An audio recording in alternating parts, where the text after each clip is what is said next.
ಚೆಲುವ ನಂದನೇಶ್ವರನ ಪಾದಾರವಿಂದಕ್ಕೆ ಭಕ್ತಿಯಿಂದ ನಮಿಸುತ್ತಾ ನೆರೆದಂಥ ಎಲ್ಲ ಬಂಧು ಬಳಗ ಮಿತ್ರರಿಗೂ ತಾಯಂದಿರಿಗೂ ಮುಖ್ಯವಾಗಿ ಅಪ್ಪಂದಿರಿಗೆ ವಂದಿಸುತ್ತಾ ಇಂದಿನ ಕಾರ್ಯಕ್ರಮವನ್ನು ತಮ್ಮ ಅನುಮತಿಯೊಂದಿಗೆ ಪ್ರಾರಂಭ ಮಾಡ್ತಾ ಇದ್ದೇವೆ.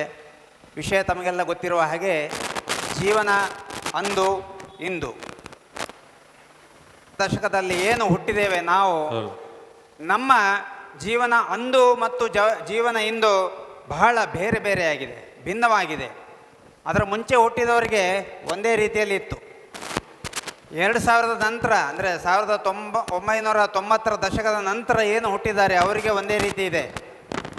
ಕಂಪ್ಯೂಟರ್ಲೆಸ್ ಜೀವನದಿಂದ ನಾವು ಈಗ ಕಂಪ್ಯೂಟರ್ ಜೀವನಕ್ಕೆ ಕಾಲಿಟ್ಟಿದ್ದೇವೆ, ಮೊಬೈಲ್ ಜೀವನಕ್ಕೆ ಕಾಲಿಟ್ಟಿದ್ದೇವೆ. ಹಾಗಾಗಿ ಯಾವುದು ಒಳ್ಳೆಯದು ಯಾವುದು ಕೆಡುಕು ಎಲ್ಲವನ್ನೂ ನಾವು ಬಲ್ಲಿದ್ದವರಾಗಿದ್ದೇವೆ. ಹಾಗೂ ಏನು ಈ ಒಂದು ಕಂಪ್ಯೂಟರ್ಲೆಸ್ ಜೀವನ ಇತ್ತು, ಅಲ್ಲಿಂದ ಕಂಪ್ಯೂಟರ್ ಜೀವನಕ್ಕೆ ಟ್ರಾನ್ಸ್ಫಾರ್ಮೇಷನ್ ಏನಾಯಿತು ಅದನ್ನೆಲ್ಲ ನಾವು ಅನುಭವಿಸಿದ್ದೇವೆ. ಅದರ ಕಷ್ಟ ನೋವುಗಳನ್ನು ಅನುಭವಿಸಿದ್ದೇವೆ, ಅದರ ಸೌಲಭ್ಯಗಳನ್ನು ಕೂಡ ಈಗ ಪಡ್ಕೊಳ್ತಾ ಇದ್ದೇವೆ. ಹಾಗಾಗಿ ಈ ಒಂದು ವಿಷಯದ ಬಗ್ಗೆ ಮಾತನಾಡಲಿಕ್ಕೆ 6 ಜನ ಇಲ್ಲಿದ್ದಾರೆ. ಜೀವನ ಅಂದಿನ ಬಗ್ಗೆ ಮಾತನಾಡಲಿಕ್ಕೆ 3 ಜನ ದಿಗ್ಗಜರು ನನ್ನ ಬಲಬದಿಯಲ್ಲಿದ್ದಾರೆ. ಜೀವನ ಇಂದಿನ ಬಗ್ಗೆ ಮಾತನಾಡಲಿಕ್ಕೆ ವಾಕ್ಪಟುಗಳು 3 ಜನ ತಯಾರಾಗಿ ನನ್ನ ಎಡಬದಿಯಲ್ಲಿ ಕುಳಿತಿದ್ದಾರೆ. ಈಗ ಜೀವನ ಇಂದು ಅಲ್ಲ, ಜೀವನ ಅಂದು ಇದರ ಬಗ್ಗೆ ಮಾತನಾಡಲಿಕ್ಕೆ ನಾನೀಗ ಆಹ್ವಾನಿಸ್ತಾ ಇದ್ದೇನೆ ನಮ್ಮ ಗುರುಗಳಾದಂಥ ಡಾಕ್ಟರ್ JN ಭಟ್ ಇವರನ್ನು. ಈಗ ನೋಡಿ, ಜೀವನ ಅಂದು ಭಾಳ ಚೆನ್ನಾಗಿತ್ತು. ನಾವು ಸಣ್ಣವರಿರುವಾಗ ಏನಿದ್ರು ಎಲ್ಲ ಔಟ್ಡೋರ್, ಇಂಡೋರ್ ಯಾವುದೂ ಇಲ್ಲ.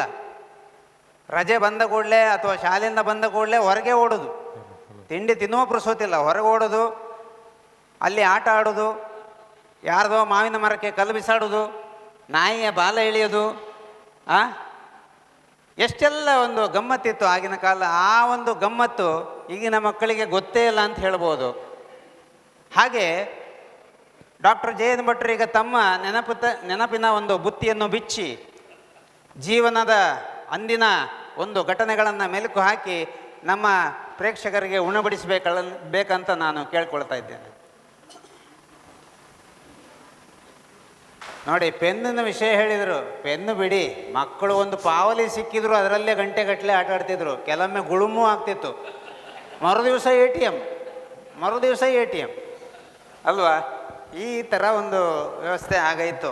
ಈಗ ಎಲ್ಲಿ ನೋಡಿದರೂ ಫ್ಲ್ಯಾಟ್, ಅಪಾರ್ಟ್ಮೆಂಟ್ ಸಂಸ್ಕೃತಿ. ಅಪಾರ್ಟ್ಮೆಂಟ್ ಅಂದರೆ ಹೇಗೆ?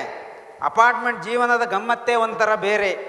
ಕಿಟಕಿ ಬಳಿ ನಿಂತರೆ ಚಿಕನ್ ವಾಸನೆ, ಬಾಗಿಲು ತೆಗೆದರೆ ಮೀನಿನ ವಾಸನೆ, ಒಳಗೆ ಕುಳಿತರೆ ಮೇಲಿಂದ ಕುಟ್ಟುವ ಶಬ್ದ ಕಟಕಟ, ಪಕ್ಕದ ಮನೆ ಅಜ್ಜಿಯ ಮಾತು ವಟ, ಎದುರು ಮನೆ ಅಂಟಿ ಮಾತನಾಡುವಳು ಅರಳು ಹರಿದ ಹಾಗೆ ಪಟಪಟ, ಬಿಜಾಪುರದ ವಾಚ್ಮನ್ ಬಸ್ಯ ತಮ್ಯ, ಅವನ ಹೆಂಡತಿ ನಿಂಗವ್ವ ನಿಂಗಿ, ಎಲ್ಲರ ಮನೆಯ ಸುದ್ದಿಯನ್ನು ತಂದು ನನ್ನ ಹೆಂಡತಿಯ ಕಿವಿ ತುಂಬುವಳು. ಅಪಾರ್ಟ್ಮೆಂಟ್ ಅಧ್ಯಕ್ಷರ ಪಿರಿಪಿರಿ, ಸೆಕ್ರೆಟರಿಯ ಕಿರಿಕಿರಿ, ವಾಚ್ಮನ್ ಮಕ್ಕಳ ಎರ್ರಾಬಿರ್ರಿ ಚಿರಿಪಿರಿ, ಕೆಲವು ಸಾರಿ ಬರೋದಿಲ್ಲ ಮನಸ್ಸಿಗೆ ಸರಿ, ಆದರೂ ಖರೀದಿಸಿದ ಮೇಲೆ ಇರಬೇಕು ಇದ್ದೇವೆ ರೀ.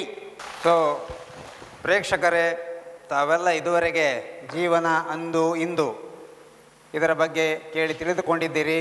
ಅಂದಿನ ನೆನಪಿನ ಬುತ್ತಿಯೊಂದಿಗೆ ತಾವು ತೇಲಾಡಿದ್ದೀರಿ.